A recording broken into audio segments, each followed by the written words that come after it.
Welcome back to Artificially Informed, the podcast series that offers an in-depth look at the Florida Attorney General's Government in the Sunshine Manual 2025 edition. I'm Joel Chandler, and as always, this episode is produced with the extensive use of artificial intelligence. I write the prompts and review and edit all of the output. In today's episode 13, we're continuing our detailed dive into Part 2, Public Records, specifically focusing on B, what entities are covered. Application of the Public Records Act 2. We'll be navigating page 65 of your manual. Our discussion will cover subcontractors and delve into other statutory provisions governing records of private entities, including contract requirements and legislative appropriation, all as outlined in your manual. As we're going into detail, this episode will be longer than our usual 15 minutes. Let's pick up right where we left off, continuing our look at when a private entity's records become public, even when they're a step removed from the main agency. Segment 1B, what entities are covered? Subcontractors, page 65. Starting on page 65, your manual brings us to D, subcontractors, 2.d. This is a pretty straightforward but really important point when we're trying to figure out whose records are public. Think about it this way. A public agency, let's say a county, hires a main private contractor to do a big public job like building a new community center. That main contractor then decides they need help with some specialized parts of the project, like the electrical work or the landscaping. So they hire other private companies to do those specific tasks. These are the subcontractors. The Public Records Act makes it pretty clear. If the main private contractor is doing public work and their records are subject to Chapter 119, then the records of their subcontractors, to the extent those records are related to that same public project, also become public. The idea here is that you can't use layers of contracts to hide information from the public. The chain of public duty and transparency extends through the main contractor to their subcontractors. The courts have consistently noted that a private entity cannot shield records from public access simply by subcontracting portions of its work that are subject to the Public Records Act. The core principle is that records generated in the performance of public services, even if a subcontractor performs those services, remain public records. This means that if the electrical subcontractor creates invoices, work logs, or inspection reports for the public community center project, those specific records would be public even though the county didn't directly contract with the electrician. This ensures that the public can follow the money and the work, no matter how many layers of private companies are involved in delivering a public service or project. It's a crucial measure to prevent agencies or their primary contractors from creating loopholes for transparency. Segment 2, B. What entities are covered? Jur, other statutory provisions. Governing records of private entities, Part 1, page 65. Now, staying on page 65, we move to E, other statutory provisions governing records of private entities, 2.e.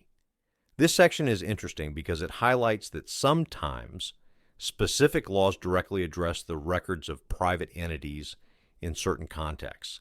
This happens without needing to go through the totality of factors test or the delegation of function test that we discussed in Episode 9 and Episode 12. These are essentially laws that explicitly make certain private records public, simply because of how the private entity interacts with public funds or public contracts. The manual lists a couple of key examples here. First, we have 1, Contract Requirements 2.e1 on page 65. This is a really important area for agencies and contractors alike. It's not just a nice thing for public agencies to ask for transparency in their contracts. In many cases, it's a legal requirement.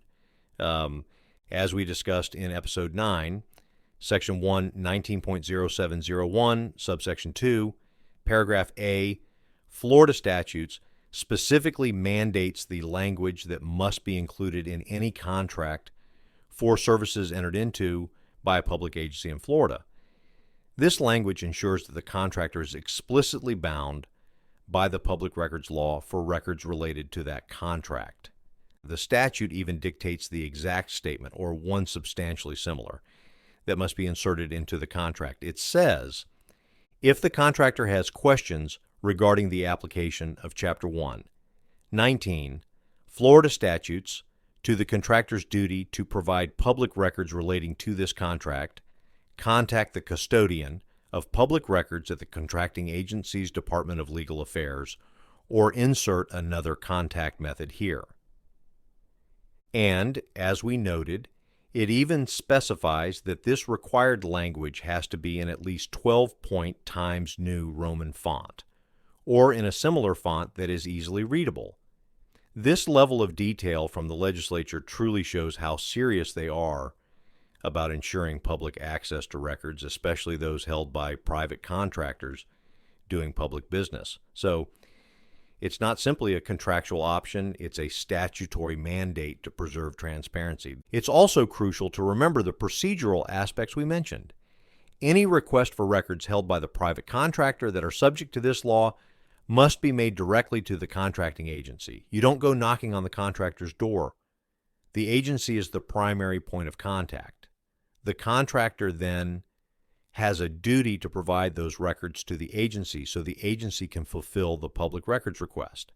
And if there's non-compliance, the contracting agency must provide the contractor with written notice and a chance to fix it before an enforcement action can be filed, as per Section 119.0701, subsection 3, Florida statutes.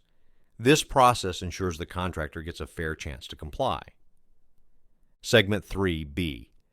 What entities are covered as other statutory provisions governing records of private entities, Part 2, page 65. Continuing our discussion on E. Other statutory provisions governing records of private entities, still on page 65, we have another important point. Legislative appropriation. This means that sometimes when the Florida legislature allocates or appropriates funds to a private entity, they might specifically include a condition in that appropriation act. This condition would state that the records related to how those particular funds are used or the activities funded by them are public records. This is a direct legislative command making certain records public due to the specific use of taxpayer money. It's a very clear way for the legislature to ensure accountability for how public funds are spent, even when those funds go to private organizations for specific projects or initiatives. For example, if the legislature appropriates funds to a private nonprofit to run a particular state program, they can include language in that appropriation bill saying that all records related to that program's operation and the use of those specific funds are public records. This eliminates any ambiguity and makes those records immediately subject to Chapter 119. It's all about maintaining a clear line of sight on public funds. This concludes our detailed discussion of subcontractors and other statutory provisions governing the records of private entities. Thanks for listening. In our next episode, episode 14, we'll continue exploring B, what entities are covered, by picking up with public funds used for dues, and then moving into C, what records are covered, with specific categories like adoption and birth records and autopsy and death records, taking us through page 74 of your manual. Until next time, remember, the truth dies in the dark, so let's leave the light on.